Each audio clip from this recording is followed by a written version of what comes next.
Oh my gosh. Napakaganda ng kanyang ginawa na presentation. Wow! Sana nandito to yung high school pa ako. Anyway,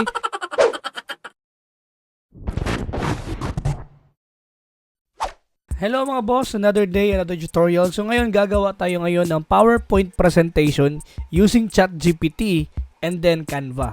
So ito na yun guys. All you have to do first is you need to go here sa Explore GPTs. Okay? Pag maklik mo yan, all you have to do is go here and then click mo yung Canva. Type mo lang yung Canva and then search for Canva.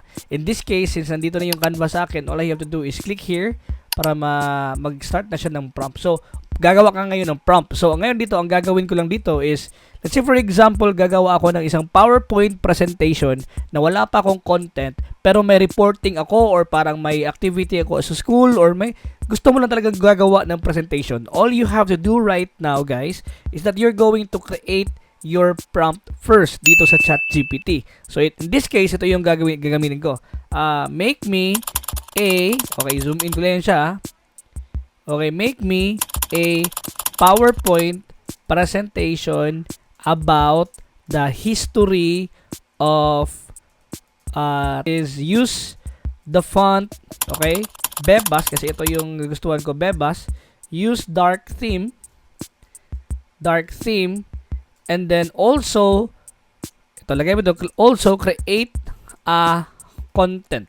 Okay, use the font Bebas, use the dark theme or any dark combination or any, like ito, or any dark colored combination. Okay, also create out of it. Okay, so once that's done, all you have to do is click here. Tingnan natin i-plus na natin yan. Just wait for it to load. And then, ito na yung mangyari. Talking to the connector. It will ask again, just as always, connect Canva. Canva wants to talk to ChatGPT -plugin.canva.com. All you have to do is click allow. Click mo lang yung allow. And then, it will load up. Maglo-load yan siya ulit. And then, just wait for it na mag-load siya. Okay? It's now... So, here are the dark theme. So, meron na siya nakalagay, guys. Tingnan nyo, guys, ang kanyang result. So, meron ganyan. So, na-create siya ng, let me see here, na-create siya ng, oh my gosh, wow, 5 PowerPoint presentation ang nasuggest niya. Wow. So, all you have to do is kailangan mo lang i-click to mga presentation dito and meron ka ng PowerPoint presentation. So, let's try this one sa first na plug-in or first na result niya. All you have to do is click here, then it will open up with a new tab. Tingnan natin kung ano bang nagawa niya na design. Oh my gosh. Tingnan nyo. Boom. Oh my gosh. Ang galing. Tingnan nyo, guys. So, obviously, you can change the words here. Oh my gosh. Yan. Tingnan mo. Napakaganda ng kanyang ginawa na presentation. Sana nandito to yung high school pa ako. Anyway, so balik tayo ulit sa ChatGPT, guys, Tingnan natin yung the second na nagawa niya.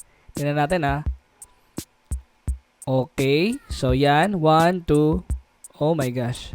Wow! So, talagang siya nang pumili ng picture, the arrangement and everything. So, napakaganda. The third one, tingnan natin,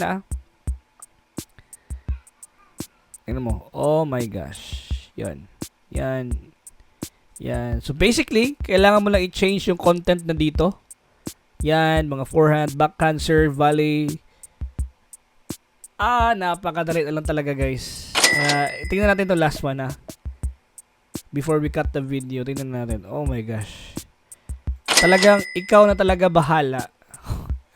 Napakadali na lang talaga ng paggawa ng isang PowerPoint presentation using ChatGPT and Canva. Oh my gosh.